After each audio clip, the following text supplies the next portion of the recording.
Assalamu alaikum sir, my name is Uzma Gul, registration number 20TE14. In this video, I am going to explain the assignment 2 of digital image processing. So the topic of our assignment is morphological operation in image processing.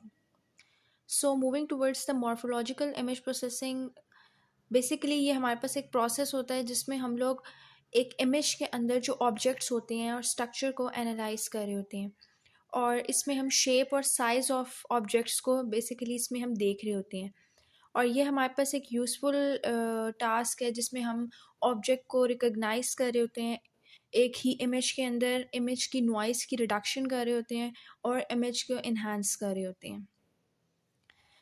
और basically जो morphological है वो हमारे पास concern होता है study of shape और structure से, यानी कि हम इसमें बेसिकली शेप्स और स्ट्रक्चर्स देख रहे होते हैं जो कि एक इमेज के अंदर होते हैं।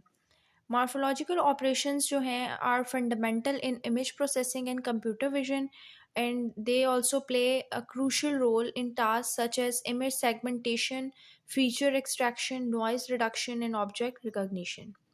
सो हमारे पास जो पहला मॉर्फोलॉजिकल ऑपरेशन है वो है डायलेशन। तो डायलेशन हमारे पास is a process that enhances the boundary of object in an image. एक इमेज की जो बाउंड्री होती है वो इसको इन्हांस कर रहा होता है।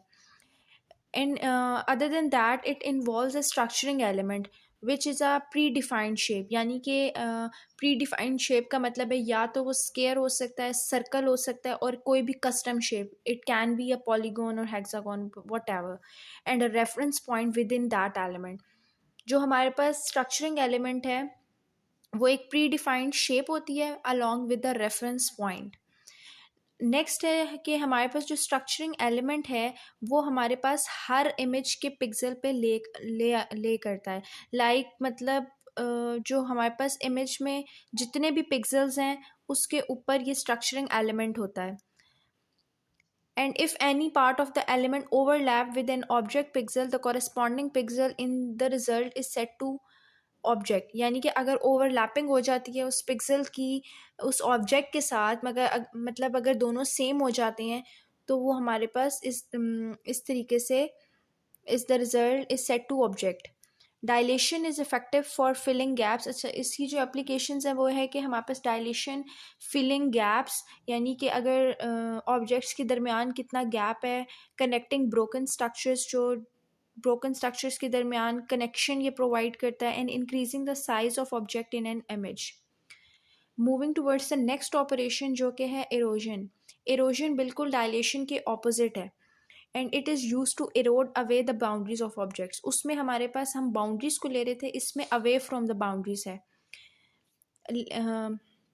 इसमें भी हमारे पास but the similarity between erosion and dilation is that कि इरोजन में हमारे पास डायलेशन की तरह ही स्ट्रक्चरिंग एलिमेंट्स होते हैं और एक रेफरेंस पॉइंट होता है। और अगेन अगर हमारे पास इसमें ओवरलैपिंग हो रही होती है पिक्सल की ऑब्जेक्ट के साथ तो corresponding pixel in the result is set to object, उसको हम ऑब्जेक्ट कह देते हैं। इरोजन हमारे पास किस लिए यूज़फुल है? It is useful for removing small details, separating objects that are close to each other and shrinking the size of object. अगर हमने किसी भी ऑब्जेक्ट के साइज़ को छोटा करना है, श्रिंक करना है, तो हम इरोजन का प्रोसेस करेंगे। और डायलेशन में हमारे पास क्या होता है कि if we want to increase the size of the object तो हम डायलेशन का फिनोमेना परफॉर्म करेंगे। ऑपरेशन की बात की जाए तो for each pixel in the image the corresponding neighbourhood defined by the structuring element is examined. If the entire structuring element fits within the objects, the corresponding pixel in the result is set to object. Erosion essentially shrinks or erodes the boundaries of object.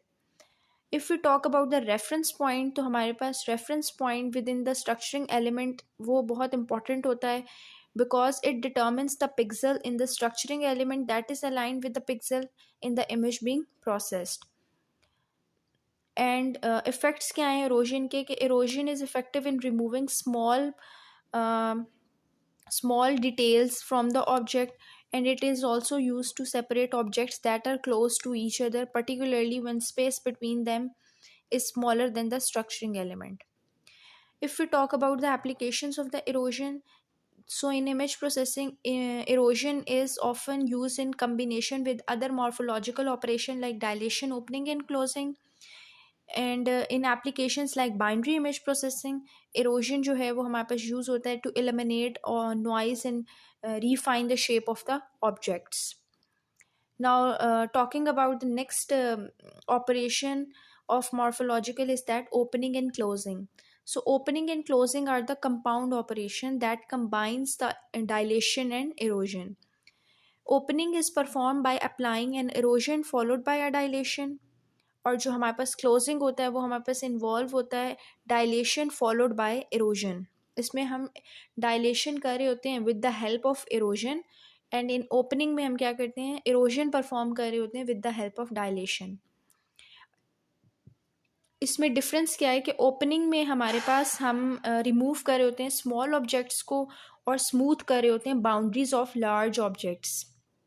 But on the other hand closing में हम small gaps को fill कर रहे होते हैं, small holes को जो कि ऑब्जेक्ट्स के अंदर होते हैं. एप्लीकेशन अगर हम ओपनिंग की देखें, so it involves removing small objects, eliminating small objects and details from the image. अगर हमें इमेज में से स्मॉल डिटेलिंग्स को ख़त्म करना है, कुछ नॉइस को रिमूव करना है, तो हम ओपनिंग का फिनोमेना अप्लाई करेंगे. इसमें हमारे पास नॉइस रिडक्शन भी होती है बाइनरी इमेजेस में, where small isolated regions of pixel can be treated as noise. अगर हमारे पास इमेज में नॉइस है तो हम नॉइस रिडक्शन के लिए ओपनिंग का फिनोमेना यूज़ करेंगे. एप्लीकेशन ऑफ क्लोजिंग में ये है कि इसमें हमारे पास है filling holes. Closing is useful for closing small holes और गैप्स इन द ऑब्जेक्ट्स. अगर ऑब्जेक्ट्स में स्मॉल होल्स या गैप्स हैं तो हम उसमें क्लोजिंग का फिनोमेना करेंगे. Dilation steps helps to bridge small gaps and subsequent erosion ensures that overall shape of the object is preserved. और कनेक्टिंग ब्रोकन स्ट्रक्चर्स, इसमें हमारे पास ये है कि हम जो ब्रोकन स्ट्रक्चर्स होते हैं उनको फिल कर रहे होते हैं. जो फिल हम कर रहे होते हैं ब्रोकन पीसेस को या ब्रोकन गैप्स को फिल कर रहे होते हैं, उसमें हम क्लोजिंग का फिनोमेना करते हैं. Moving towards the next operation वो है hit and miss transform. Hit and miss transform is a morphological operation use for detecting specific pattern और कॉन्फ़िगरेशन इन एन इमेज. इसमें हमारे पास ये होता है कि हम लोग जो है वो डिटेक्ट कर रहे होते हैं पैटर्न्स और कन्फिग्रेशन इमेज में. It involves two structuring elements.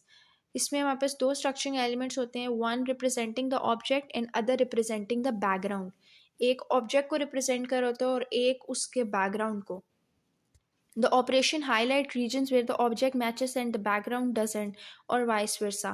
Basically hit and miss transform क्या करता है कि हमारे पास जो अगर तो ऑपरेशन मतलब बैकग्राउंड और ऑब्जेक्ट को क्या कर रहा होता है, हाईलाइट कर रहा होता है. जहाँ पे वो मीट मैच नहीं कर रहे होते वहाँ पे ये हमारे पास हिट एंड मिस ट्रांसफॉर्म जो है वो अप्लाई होता है.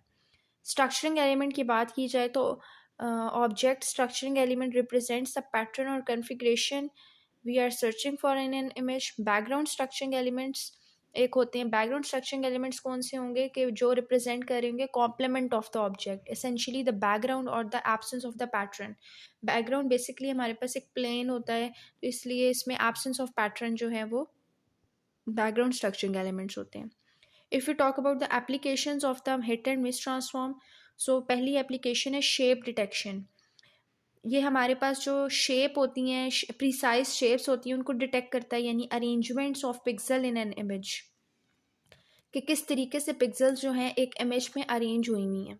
ऑब्जेक्ट की रिकॉग्निशन में हेल्प आउट करता है, लाइक व्हेन सर्टन फीचर्स और structures are crucial for identification. अगर हमें कोई स्पेसिफिक एक इमेज में से कोई सर्टन फीचर हमें देखना है तो उसके लिए हमारे ये इम्पॉर्टेंट है.